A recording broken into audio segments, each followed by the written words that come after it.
with millions and millions of people each year cutting the cord, moving on to streaming services like Netflix, or having services like YouTube TV, PlayStation View, and there's a whole number of other ones that are pretty much cable services without the cable. So many people moving to those. The traditional cable and satellite TV providers are losing their collective minds. They don't know what exactly to do in response to this. It's really hurting their long-term future, and they're really struggling to to come up with a solution. I mean, what I'm assuming will happen, we've seen it with DirecTV, we've seen it with Dish, with Sling TV, is that they will eventually go digital. All of them. We'll have Comcast Digital, we'll have Optimum Digital, all of these traditional cable TV providers will all have a digital alternative to their traditional cable line service. Now, as far as cable is concerned, for at least the time being, I don't think it's going to go anywhere because there's still a good portion of the population that is technologically illiterate when it comes to using the internet, or not even using the internet, but having access to good internet that's capable of these streaming services like satellite internet, which is just completely, it'll eat up the bandwidth with easily, and it's just not sustainable for people who are subscribed to satellite internet, which is a fairly significant number of the population. Then you have people who are just not connected to the internet at all. You'd be alienating those people if you relied completely on streaming services. So at least I would say for another decade, at the very least, these traditional cable TV services and satellite ones too, like Dish Network and DirecTV, they're going to continue to have their traditional services, but eventually they're going to phase that out for a digital counterpart, for a digital version of that service, similar to PlayStation View and YouTube TV and all those other services. So, what does this mean for the future of the TV industry? It means that it's going to change, but at its core, it's not going to change. You're still going to have your, you pay X amount of dollars a month for a service, and you get to watch a number of channels, and you get a package. It's going to be the same, pretty much the same thing, except one key difference is that you don't have to worry about installations. You don't have to worry about all those other things, and competition is going to be very high because you're going to have all these different services like YouTube, PlayStation, and all DirecTV now. You already have a whole bunch of them. So when that becomes the standard, competition is going to be at an all-time high level. You're going to have competitive prices, more competitive than you've seen. You're going to have true, legit competition because before, there's certain cable providers that there's only one or two that service your area, and you're pretty much stuck with them, and it's pretty much take it or leave it, right? But with this becoming the norm now, you're going to have so much more competition. If, let's say, DirecTV now does something that you don't like, you have so many more other options, which incentivizes these companies to be less of the anti-consumer side, be more competitive, and try to please the customer more than they are right now. Right now, they don't give a shit. They don't have to give a shit at this current moment because, like I said, there are cable companies that only service one area, and you don't have a variety of competition at all in most areas in the country. All these companies, you have Optimum, you have Spectrum, you have so many of these cable companies, but very little of them actually compete with each other. Maybe two of them at most. Like in my old area, you had Optimum and you had Verizon. That was it. If you weren't happy with Verizon's service, Optimum was your only alternative, and vice versa. So the competition level was not really that high. So the rise of cord cutting and that becoming the norm in the TV industry, which I think it will be within the next few years, 5 years, I think cord cutting, by 2023, I think cord cutting will become more prevalent than your traditional cable line. Now, why do I think that? Because as more and more and more people are realizing, oh, wait, I can just go on the internet and have a TV service that's just like the one I have right now, and it's pretty much the same, and it's cheaper in most cases. It's a better value in most cases, and more people are going to switch to that. If Netflix alone doesn't meet their needs, then a lot of people would just have Netflix and that's all they want. And Netflix is definitely a big component of this because Netflix has a whole bunch of subscribers. Netflix, Amazon Prime, Hulu, people use those uh, kind of on-demand services, but the rise in these cord cutting services that pretty much function the same way as traditional cable companies. They pretty much are cable companies, except they're not actually cable. That's also going to see a huge increase, and those two will kind of coexist with one another. You'll have because Netflix will have their exclusive shows, Hulu will have their exclusive shows, Amazon, of course, is Amazon. They're like they're huge. They ain't going anywhere. They're only going to keep getting bigger and bigger and bigger and bigger and bigger. They just keep expanding at a rapid rate.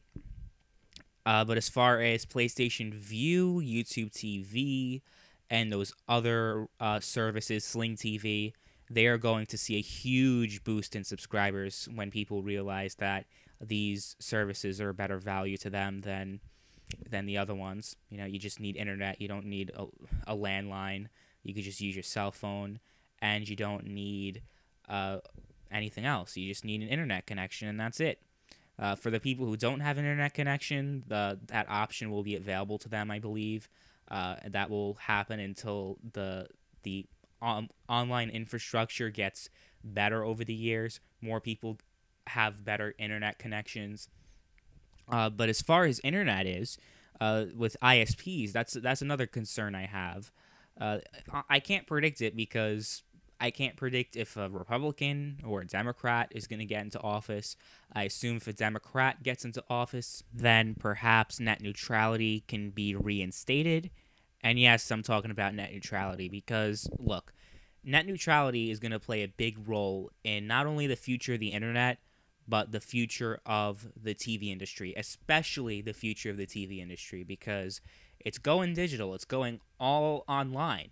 And you notice all of these different cable companies and these internet cable services like PlayStation View, but mostly internet service providers that provide internet to people also have an online cable service. Look at Google Fiber is a great example of this. Now I know Google Fiber doesn't serve all areas and there's select cities, but let's say you live in that select city. I believe they serve Kansas City, San Francisco, a number of other cities. Houston, Texas, I believe. Chicago, I believe they also serve in select areas. So let's say you live in San Francisco then, and you are a Google Fiber subscriber. You have the Google Fiber internet service, and you love their service. They have great internet, and you have no interest going anywhere else. Their internet is super fast, and you have no complaints whatsoever about them, right? Okay. Well, then, what happens when you are looking for TV service and you look at YouTube TV and you're like, yeah, I mean, I'm not interested in it. Let's look at DirecTV Now, or let's look at one of those other services. I want to subscribe to one of those. So you subscribe to one of those, and you notice there's a lot of buffering and there's a lot of speed throttling, and you're just wondering, what's going on here? And most people wouldn't even realize that it's their own ISP that's purposefully throttling that service. I mean, Verizon tried to do it with Netflix when they tried to launch their Redbox Instant service.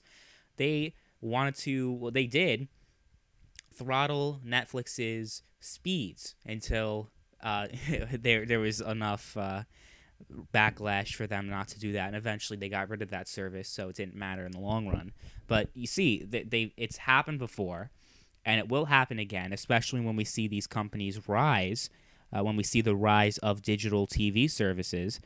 So, that's net neutrality plays a big factor. It's a big puzzle piece to all this. If net neutrality remains repealed, then it will the future of the future of the TV industry, not only internet, but the TV industry is going to look somewhat grim. Competition will be stifled, probably even more than it is right now, and that's honestly the most exciting thing about cord cutting is the potential for having a better value for consumers and having greater competition. But if you have the speed throttling to try to incentivize you to subscribe to their service instead of a competition, because Google Fiber and YouTube TV are the same company. And like I said earlier, if the cord cutting thing really takes off, like I'm pretty sure it will be, I mean, it's pretty much a given, all the companies that offer traditional cable are going to get in on that and offer their own digital services. Like Spectrum, you're going to have a digital Spectrum. You're going to have a digital Optimum, et cetera, et cetera. So if you also have their internet, then you're fine. But if you have their internet and are more interested in a competitor's service, then they'll throttle your speeds or do some shady shit, which I know they will, because they've tried to do it before. And with net neutrality being gone, they pretty much have free reign. I've seen a different prediction that all channels are going to have their separate subscription services, and you're going to have to pay for them separately, which I just don't see happening. No, the traditional model of paying one company a subscription, $40, $50 a month, is going to still be the model indefinitely, I believe. It's not going to be replaced by having to choose between, Disney and Nick and subscribing to them separately. That's not going to replace that model. It might complement it. We'll still have those services like HBO Go, separate from a cable subscription, or Disney having a subscription separate from that. But ultimately, people are going to go with the cable service, the subscription model of paying X amount a month for X amount of channels. They're not going to subscribe to a whole bunch of different channels at one time. That would just get too crazy, having all these subscriptions at once. It won't work for the TV industry, like it won't work for the internet, for having to pay for different websites at a time. It's just, no, because then people wouldn't go on certain websites. So I don't think that's going to be the future of the industry. People say that's the future. No. I think the traditional model, that's carried on to services like YouTube TV and PlayStation Vue and Sling TV, that's the way forward. But net neutrality is going to kind of be that wild card that might make things a little bit uncertain as to whether or not these changes will make the industry better or worse in the long run. But only time will tell, right?